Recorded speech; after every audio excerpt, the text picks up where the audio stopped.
मुख्यमंत्री पुष्कर सिंह धामी ने HMT factory का किया निरीक्षण। मास्टर प्लान बनाकर क्षेत्र का किया जाएगा विकास। क्षेत्रवासियों को इसका लाभ मिले, यही प्राथमिकता। मुख्यमंत्री धामी ने चिकित्सालय का किया निरीक्षण। भर्ती मरीजों, ओपीडी में आए रोगियों से की मुलाकात। चिकित्सालय में आने वाले रोगियों को बेहतर दिया जाए उपचार। नमामि गंगे के द्वारा गंगा रन कार्यक्रम का आयोजन। रन फॉर यूनिटी में दौड़ा हरिद्वार। केंद्रीय जल शक्ति मंत्री ने किया शुभारंभ। गंगा को स्वच्छ निर्मल रखने के लिए दिलाई शपथ।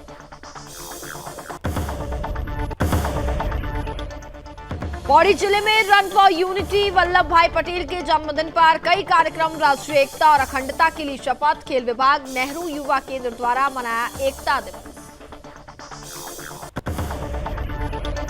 मसूरी के गांव में बिजली महोत्सव। ऊर्जा संरक्षण के बारे में किया गया जागरूक। क्षेत्र में विकास को ग्रामीणों तक पहुंचाया जा सके, विद्यार्थियों द्वारा नुक्कड़ नाटक का किया आयोजन।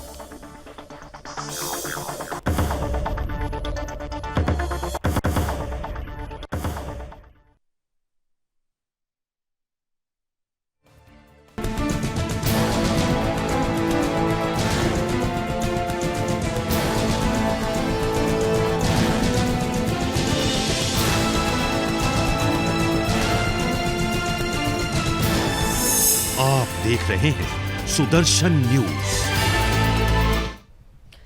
नमस्कार, मैं हूं आपके साथ कनिका अरोरा और आप देख रहे हैं सुदर्शन न्यूज। तो बुलेटिन में रुक करेंगे उत्तराखंड की खबरों का। मुख्यमंत्री पुष्कर सिंह धामी ने मंगलवार को एचएमटी फैक्ट्री का निरीक्षण किया। आपको बता दें कि एचएमटी फैक्ट्री के निरीक्षण के दौरान मुख्यमंत्री धामी ने कहा कि मास्टर प्लान बनाकर इस क्षेत्र का विकास किया जाएगा, जिससे यहाँ के क्षेत्रवासियों को इसका लाभ मिले, यही एक महत्वपूर्ण प्राथमिकता है। और साथ ही धामी ने निरीक्षण स्थल पर आयुक्त दीपक रावत और जिलाधिकारी धीराज सिंह से वार्ता कर संभावनाओं पर विचार विमर्श किया। निरीक्षण दौरान एचएमटी फैक्ट्री के कर्मचारियों द्वारा मुख्यमंत्री को अपनी समस्याओं से अवगत कराया। दरअसल एचएमटी फैक्ट्री में 1985 प्रोडक्शन प्रारंभ हुआ है और नवंबर 2016 में फैक्ट्री को बंद कर दिया गया था। आपको बता दें कि वही एचएमटी फैक्ट्री लगभग 44 एकड़ भूमि पर काबिज है। पिछले दिनों केंद्र सरकार द्वारा एचएमटी फैक्ट्री को राज्य सरकार को सौंप दिया है।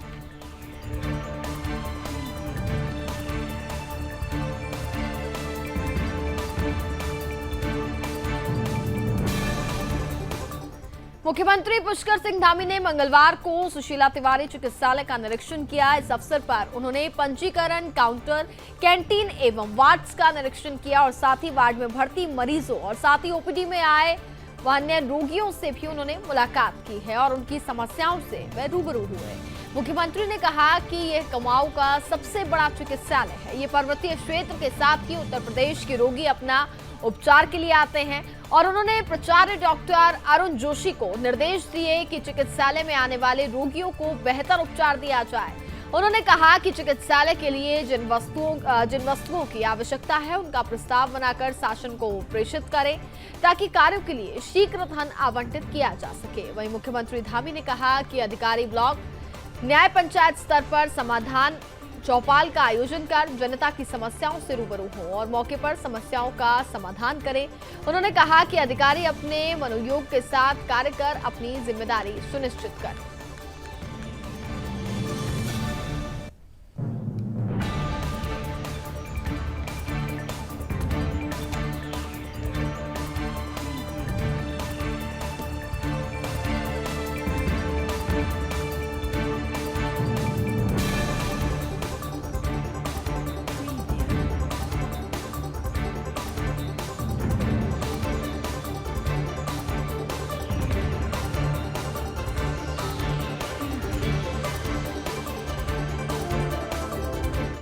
सरदार वल्लभ भाई पटेल की जयंती के मौके पर हरिद्वार में नमामि गंगे घाट से गंगा रन का आयोजन किया गया। राष्ट्रीय एकता के संदेश के साथ गंगा एवं इसकी सहायक नदियों की स्वच्छता, निर्मलता के साथ ही जनमानस में एकता का संदेश दिया गया। इस कार्यक्रम में केंद्रीय जल शक्ति मंत्री गजेंद्र सिंह शेखावत, डॉक्टर रमेश पोखरियाल निशंक और आचार्य बाल कृष्ण सहित कई अन्य विशिष्ट अतिथि यहां पर मौजूद रहे।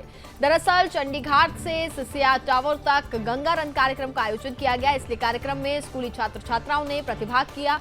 इस कार्यक्रम में मुख्य अतिथि केंद्रीय मंत्री ने गंगा को स्वच्छ और निर्मल रखने को लेकर के सभी को शपथ भी दिलवाई। अपने क्षेत्र के गंगा तटीय स्थान को साफ सुथरा गंगा की सफाई के लिए प्रधानमंत्री ने शुरू किया था। नमस्कार। आज 101st आधुनिक भारत के निर्माता, आधुनिक भारत के नक्शे के शिल्पकार सरदार वल्लभ भाई पटेल की 145वीं जन्म जयंती मना रहा है। और इस बदलते हुए परिदृश्य में जब भारत तेजी के साथ में विकसित भारत बनने की दिशा में आगे बढ़ रहा है, तब माननीय प्रधानमंत्री जी की प्रेरणा से आज पूरा देश की युवा तरुणाई, युवा शक्ति इस संकल्प के साथ में कि हम भारत के विकास की इस गति को और अधिक ऊर्जा और ऊष्मा प्रदान करेंगे, इस संकल्प के साथ में कि हम भारत को एकीकरण के लिए, भारत को एक बनाए रखने के लिए और एक भारत को श्रेष्ठ बनाए रखने के लिए अपने आप को नियोजित।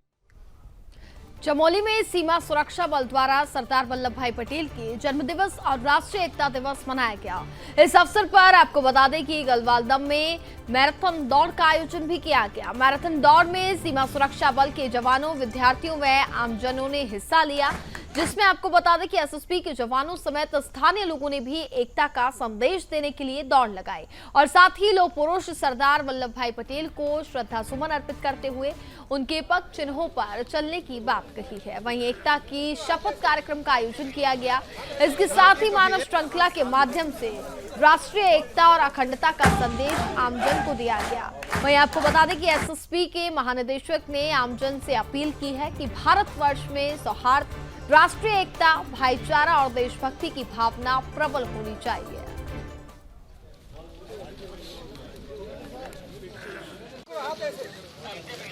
आपको जैसे ज्ञात है पहले से ही कि 31 अक्टूबर को लौह पुरुष सरदार वल्लभ भाई पटेल जी का जन्मदिन था और इसी जयंती को जो है हम सेलिब्रेट करते हैं राष्ट्रीय एकता दिवस के रूप में।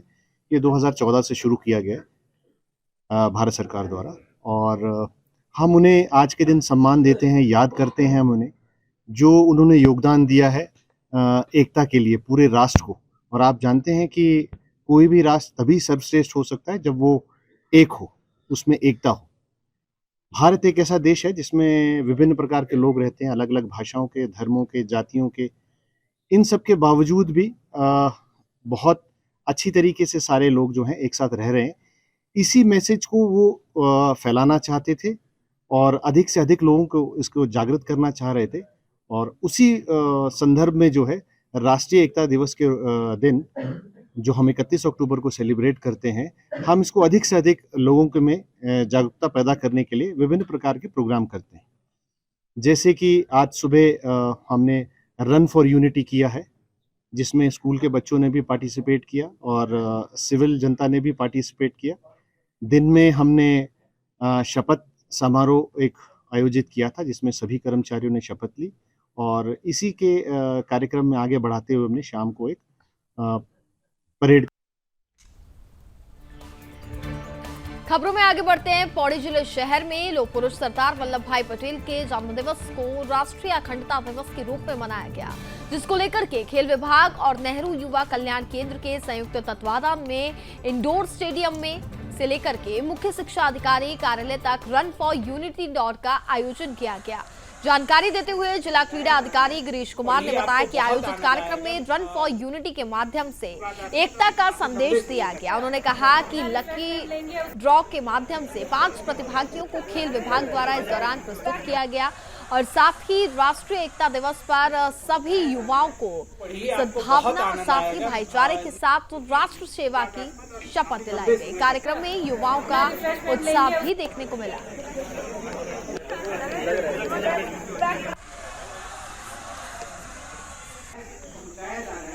पढ़िए, आपको बहुत आनंद आएगा क्योंकि विवादास्पद और काफी लंबे समय तक अपना रिफ्रेशमेंट लेंगे।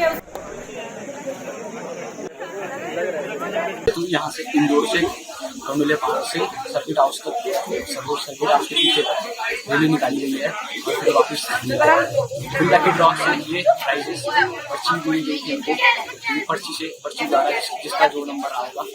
जिला खेल विभाग पौड़ी द्वारा राष्ट्रीय एकता दिवस के उपलक्ष्य पर, जो कि सरदार वल्लभ भाई पटेल की जयंती के उपलक्ष्य में मनाया जाता है, उस संबंध में खेल विभाग द्वारा जो निर्देश मिले थे राष्ट्रीय दिवस पे रन फॉर यूनिटी कराने का, उसमें सभी वर्गों के लोगों को प्रतिभाग करना था और सभी वर्ग के लोगों को आमंत्रित किया गया था। सिर्फ बच्चे से लेकर और बड़े और हर वर्ग के लोगों ने प्रतिभाग किया और इनको अंत में एक रैली निकाली गई और लॉटरी के माध्यम से जो है सभी को प्राइज पुरस्कृत किया गया है, महिला और पुरुष वर्ग में, जिससे कि सभी ने बढ़ चढ़कर प्रतिभाग किया और इस दिन को बहुत ही उससे मनाया गया है, उत्साह से मनाया गया है। ये जो हमारा खेल है, खेल का एक सबसे अच्छा तरीका है कि लोगों को फिजिकली फिट करना और एक आज का जो खेल का ट्रेंड चल रहा है, लोग अपना खेल में अपना फ्यूचर बना रहे हैं, तो हमारा यही उद्देश्य है कि अधिक से अधिक लोगों को हम खेल से जोड़ पाएं और ये जो गलत तरीके से लोग पढ़ रहे हैं, गलत संगति में, नशे में, उसको छोड़ के आप खेल की तरफ आएंगे तो तभी हम आगे अपने राज्य को, जनपद को आगे बढ़ा पाएंगे। ये हमारा उद्देश्य है कि पूरे जनपद को हम अधिक से अधिक खेल में आगे ले जा पाए और जनपद का नाम रोशन करें। राज्य चलिए खबरों में आगे बढ़ेंगे। अगली खबर ऊखीमठ से है, जहां विश्व विख्यात तुंगनाथ धाम में भी इस बार तीर्थयात्रियों की संख्या में नया कीर्तिमान स्थापित कर दिया गया है। आपको बता दें कि पहले तुंगनाथ धाम में तीर्थयात्रियों की संख्या सिमटकर 8,000 रह जाती थी। इस बार आपको बता दें कि इस संख्या 27,000 तीर्थयात्रियों ने तुंगनाथ धाम पहुंचकर के मनौती मांगी है। भले ही तुंगनाथ धाम के कपाट शीतकाल के लिए बंद होने के में मात्र 7 दिन का समय शेष रह गया हो, पर धाम में दर्शन करने वाले तीर्थयात्रियों की संख्या में और अधिक इजाफा हो सकता है। दरअसल तुंगनाथ धाम चंद्रशिला की तहती में बसा है और पंच केदारों में बसे अधिक ऊंचाई पर विराजमान है। आपको बता दें कि तुंगनाथ धाम में भगवान शंकर के भुजाओं की पूजा की जाती है। वहीं वैश्विक महामारी कोरोना संक्रमण के बाद तुंगनाथ धाम में तीर्थयात्रियों की संख्या में इजाफा हुआ है और मंदिर समिति की आय में वृद्धि होने के साथ क्षेत्र के तीर्थ पर्यटन व्यवसाय में भी इजाफा देखने को मिल रहा है।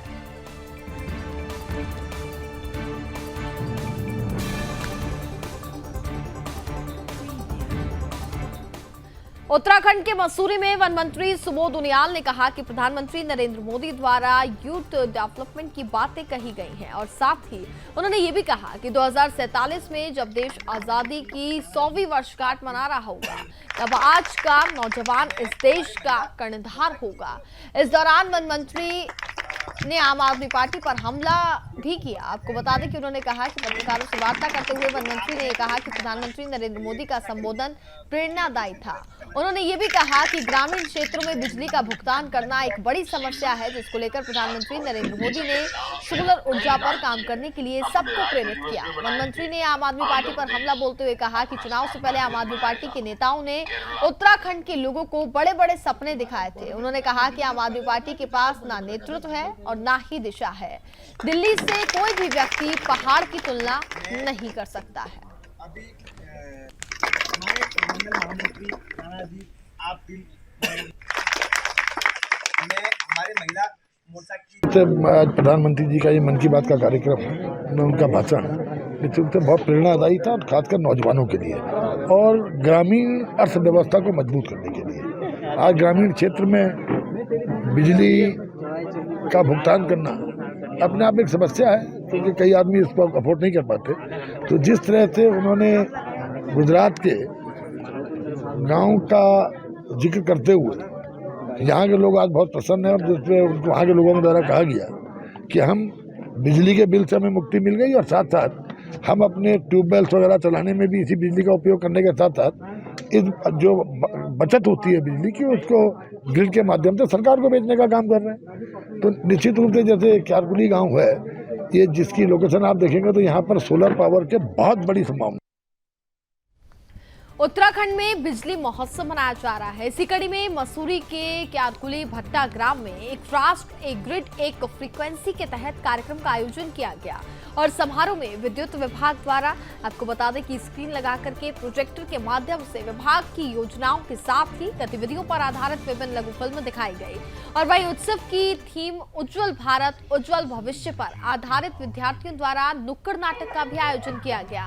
कार्यक्रम के मुख्य अतिथि ग्राम प्रधान कौशल्या रावत ने कहा कि नया भारत, खुशहाल भारत के लिए सभी को आगे आना होगा ताकि अधिक से अधिक जनभागीदारी हो और बिजली क्षेत्र के विकास को पैमाने पर नागरिकों तक पहुंचाया जा सके। इसके साथ ही कार्यक्रम में सौभाग्य योजना के कई लाभार्थी भी शामिल हुए, जिन्हें मंच पर अपने अनुभव साझा करने के लिए आमंत्रित किया गया। आपको बता दें कि ग्रामीणों के साथ जुड़ने के लिए विभिन्न सांस्कृतिक कार्यक्रम जैसे कि नृत्य और लोक सांस्कृतिक कार्यक्रम प्रस्तुत किए गए। इसके साथ ही बिजली के उपयोग, बिलिंग, ऊर्जा दक्षता और साथ ही इस बारे में जागरूकता से लोगों को अवगत कराया गया।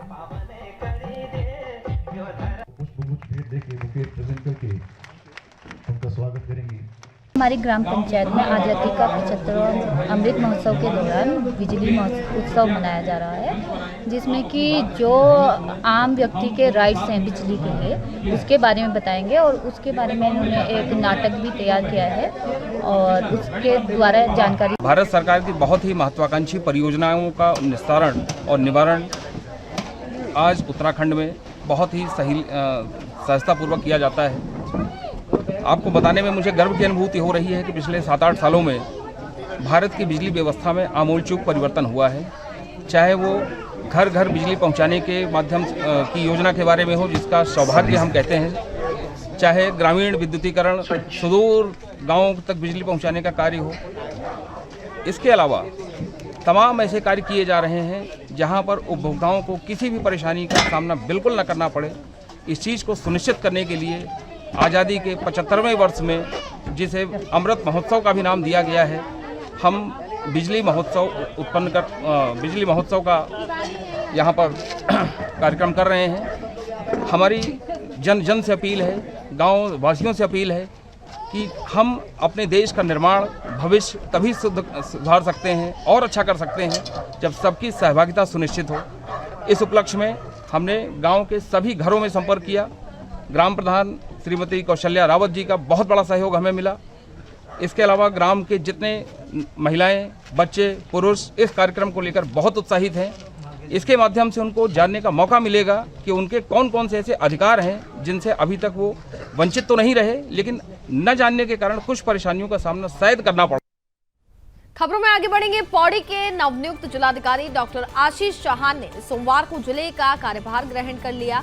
वह इससे पहले पिथौरागढ़ के डीएम थे। वहीं सड़क दुर्घटनाओं पर अंकुश और साथ ही पलायन रोकथाम योजना, पर्यटन और राजस्व संबंधी मामलों के निस्तारण को डीएम ने अपनी प्राथमिकताओं में गिनवाया है। पौड़ी में पत्रकारों से बातचीत करते हुए डीएम ने कहा कि पलायन को लेकर के जिले में सर्वे करवाया जाएगा और उसी के अनुरूप योजनाओं को धरातल पर उतारने का काम होगा।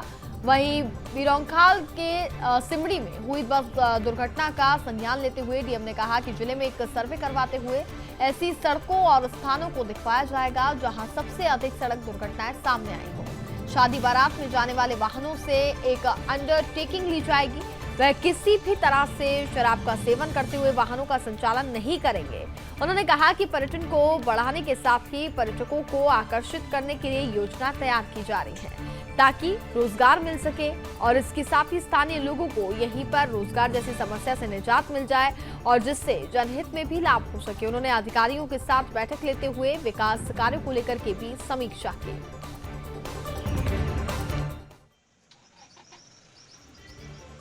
मेरी प्राथमिकताएं रहेंगी जितने हमारे बड़े प्रोजेक्ट्स हैं या जिनसे हमारा लार्जर पब्लिक इंटरेस्ट सर्व हो रहा है, उन सारे प्रोजेक्ट्स को टाइमली कंप्लीट कराएं, क्योंकि टाइमलाइन और जो प्रोसीजरल डिले होते हैं उन्हें कर्टेल करने की मैं कोशिश करूंगा।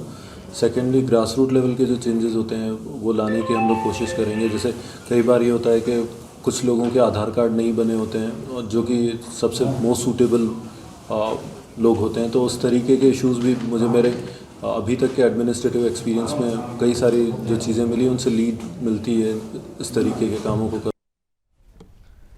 तकनीकी खराबी के चलते एक निजी कंपनी का हेलीकॉप्टर को बिजनौर में इमरजेंसी लैंडिंग करानी पड़ी। आपको बता दें कि पायलट की सूझबूझ से बड़ा खतरा होने से टल गया। वहीं हेलीकॉप्टर में मौजूद सभी लोग सुरक्षित हैं और यह हेलीकॉप्टर देहरादून से हल्द्वानी जा रहा था। दरअसल सोमवार को देहरादून से हल्द्वानी जा रहे एक हेलीकॉप्टर की बिजनौर के अफजलगढ़ इलाके में आपातकालीन लैंडिंग की गई और इस दौरान सुबह 11:30 बजे जिले के अफजलगढ़ थाना क्षेत्र में पहुंचते ही हेलीकॉप्टर रेड सिग्नल दिखाने लगा। इसके बाद पायलट राजकुमार यादव और पायलट रत्नेश सिंह ने सूझबूझ से काम लेते हुए हेलीकॉप्टर को इमरजेंसी लैंडिंग कराई। हेलीकॉप्टर में आई तकनीकी खराबी को ठीक करने के लिए देर शाम को इंजीनियर्स की एक टीम मौके पर पहुंच गई थी, जो कि इसको ठीक करने में जुट गई है।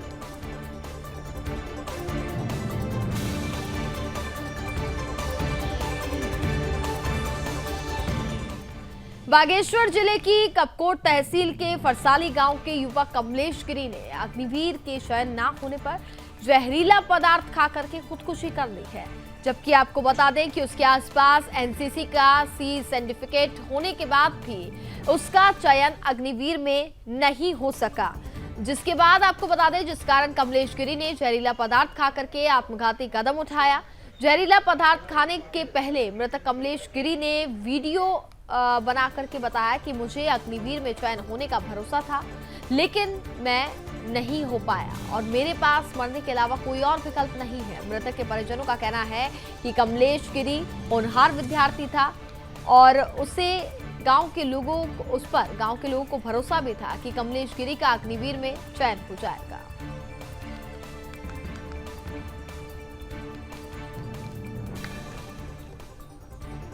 और अब आपको सीधे लिए चलते हैं जहां इस वक्त प्रधानमंत्री नरेंद्र मोदी मोरबी पहुंच चुके हैं और वो वहां का जायजा ले रहे हैं। मोरबी में जैसा कि आपको सभी को जानकारी है कि एक बड़ा हादसा हुआ है और वहां से ये सीधी तस्वीरें आपको दिखा रहे हैं जहां इस वक्त प्रधानमंत्री नरेंद्र मोदी मौजूद हैं और हालातों का वहां पर जायजा लिया जा रहा है। चूंकि सर्च ऑपरेशन की भी अगर हम बात करें तो लगातार सर्च ऑपरेशन भी जारी रहा है। कई लोगों की इसमें जान चली गई है और इस हादसे के बाद से चारों तरफ मातम पसरा हुआ है और प्रधानमंत्री नरेंद्र मोदी ने भी खुद इस घटना पर दुख भी जताया है। घटनास्थल का प्रधानमंत्री नरेंद्र मोदी जायजा ले रहे हैं। इस वक्त ये सीधी तस्वीर आपको वहां से दिखा रहे हैं।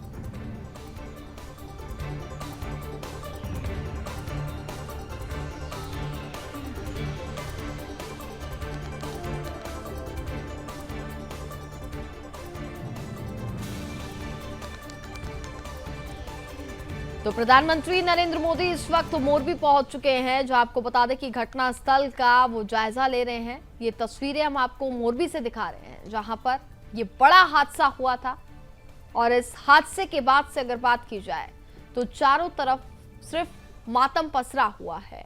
कई लोगों की जिंदगियां इसमें चली गई हैं और फिलहाल राहत की बात कहीं ना कहीं ये भी है कि कई लोगों की जान बचा भी ली गई है।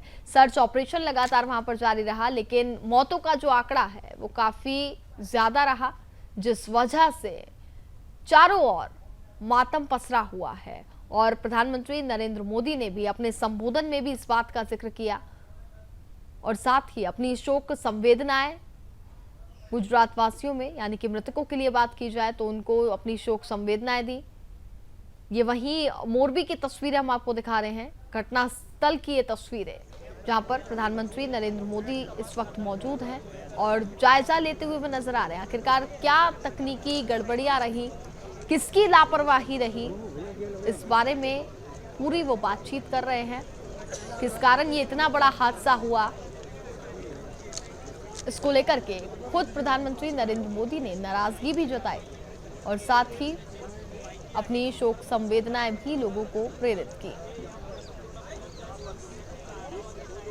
मोरबी में बेहद दर्दनाक हादसा हुआ जिस दौरान कई लोगों की जानें चली गई। ये मौतों का आंकड़ा काफी ज्यादा देखने को मिला, जिसकी वजह से गुजरात वासियों में अगर हम बात करें तो पूरी तरीके से शोक की लहर देखने को मिल रही है। और बेहद दुखद इसमें यह भी था कि एक ही परिवार के 7 लोगों की इस दुर्घटना में जान चली गई और बताया जा रहा है कि घायलों से मुलाकात करने भी प्रधानमंत्री नरेंद्र मोदी पहुंच सकते हैं। तो ये वही तस्वीरें आपको दिखा रहे हैं मोरबी से, जहां पर पुल टूटा था। एक भारी लापरवाही देखने को मिली जिस वजह से ये इतना बड़ा हादसा हुआ। देखिए तस्वीरों में साफ तौर पर देखा जा सकता है कि सर्च ऑपरेशन लगातार जारी है, लोगों को बचाने का प्रयास किया जा रहा है और कई शव भी वहां से बरामद किए गए। फिलहाल खुद प्रधानमंत्री नरेंद्र मोदी वहां पहुंच चुके हैं और मोरबी के एक बेहद दुखद बात इसमें ये भी है, मोरबी ब्रिज हादसे में अब तक आपको बता दें कि ये आंकड़ा 150 से ज़्यादा पहुंच गया, जहाँ 150 से ज़्यादा लोगों की इसमें जानें चली गई हैं। और अब तक के अपडेट के मुताबिक अगर हम बात करें तो शहर के एक ही कब्रिस्तान में 26 लोगों को दफन किया गया। आने वाले भी तुम्हारी निकला भी, हाँ वही बोल रहा। खबरों में आगे बढ़ेंगे। रुड़की में भारतीय किसान यूनियन रोड के किसानों ने पंचायत की और आगामी रणनीति बनाई है। किसानों ने कहा कि अगर शासन प्रशासन उनकी मांगे पूरी नहीं करता है तो आगामी 4 नवंबर को रुड़की में चक्का जाम किया जाएगा, जिसमें सैकड़ों की संख्या में किसानों ने शिरकत की है। इस दौरान उन्होंने कहा कि अगर उनकी मांगे पूरी नहीं हुई तो एक बड़ा आंदोलन किया जाएगा। किसानों ने बताया कि सरकार द्वारा लगातार उत्पीड़न किया जा रहा है और किसान भुखमरी की कगार पर आ गया है। किसानों का गन्ने का भुगतान नहीं हो रहा। इसके साथ ही चकबंदी विभाग में भ्रष्टाचार अपने चरम पर है और विद्युत विभाग भी किसानों पर अनावश्यक रूप से जुर्माने थोप रहा है। उन्होंने आरोप लगाया कि किसानों का तहसील में भी उत्पीड़न किया जा रहा है। अगर कोई किसान अपनी जमीन की नकल लेने भी जाता है तो पटवारी भी बिना पैसे लिए नकल नहीं देता है। और उन्होंने कहा कि एसडीएम को भी बुलवाया गया था और उन्हें ज्ञापन सौंपकर सभी समस्याओं से अवगत कराया गया। उन्होंने जानकारी दी कि आगामी 4 नवंबर को अधिकारियों के साथ किसानों की बैठक का आयोजन किया जाएगा और चेतावनी दी है कि किसानों द्वारा तहसील की तालाबंदी कर हजारों की संख्या में किसान रुड़की शहर में चक्का जाम करने का काम करेंगे। के बाद अगर जो हमारी वार्ता सफल हो जाती है, समस्याओं का समाधान हो जाता है, 10 तारीख को एक बड़ा आंदोलन ये पूर्व घोषित थी। किसानों की समस्याओं को लेके बहुत दिनों से चल रही थी समस्या, चुनाव चल रहे थे उसकी वजह से पीछे हो गई थी और किसानों की हरिद्वार जिले में इतनी समस्याएं होगी और अधिकारी बिल्कुल सुनने को तैयार नहीं हो रहा, उसका समाधान करने को तैयार नहीं हो रहा। आज उन सभी संबंधित समस्याओं को हरिद्वार जिले की हमने एक ज्ञापन दिया है कि हमारा इनका या तो समाधान कर दो, नहीं तो हम 10 तारीख में या उसके बाद जो भी तारीख निश्चित होगी एक बड़ा आंदोलन रुड़की तहसील में किया जाएगा। उसमें उन्होंने एसडीएम महोदय ने हमें 4 तारीख दिया, शुक्रवार के दिन 11 बजे का समय कि आपकी इन वार्तों पर हम अधिकारी को बुलाएंगे, आपका समाधान करेंगे। लेकिन आपको भी पता है कि ये सरकार और अधिकारी बिल्कुल किसानों के प्रति नींद की सोए हुए हैं। आज हमने जो पहले भी हमने जो हमारी यहाँ पंचायत या पहले ही निश्चित पर यहाँ से निश्चित थी, हमने कहा था भाई हम 31 तारीख को एक यहाँ पंचायत करेंगे कार्यकर्ताओं की और उस पर अपना हम डिसीजन लेंगे। हमें अगला कारण और इसी के साथ फिलहाल इस बुलेटिन में बस इतना ही। देखते रहिए सुदर्शन न्यूज। जय हिंद।